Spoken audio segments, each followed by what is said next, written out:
مولانا جلال الدین رومی کا شمار ان کامل بزرگان دین میں کیا جاتا ہے جنہوں نے نہ صرف دین کی صحیح تشریح کی بلکہ آئندہ آنے والی نسل کو محنت، مشقت اور عمدگی کے بنیادی اصول سکھائے اور ان کو اپنے خوابوں کے حصول کے لیے جد و جہد پہ گامزن کیا۔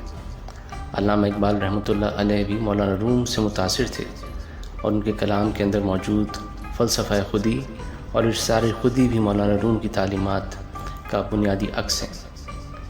مولانا جلال الدین رومی اپنی مثنوی میں ارشاد فرماتے ہیں: شما بابال بدنیا آمدید، چرا ترجیح می دہید در زندگی بخزید۔ یعنی کہ انسان اپنی پوری صلاحیت کے ساتھ پیدا ہوا ہے لیکن اپنی زندگی میں رینگنے کو کیوں ترجیح دے رہا ہے؟ اللہ نے انسان کو بھرپور صلاحیت کے ساتھ پیدا کیا، نیکی اور اعتماد کے ساتھ پیدا کیا، نظریات اور خوابوں کے ساتھ پیدا کیا، عظمتوں کے ساتھ پیدا کیا اور پروں کے ساتھ پیدا کیا۔ اس سے ظاہر ہوتا ہے کہ انسان بہت چھوٹے مقصد کے لیے قطعاً پیدا نہیں ہوا اور اس کو ایسا قطعاً نہیں کرنا چاہیے۔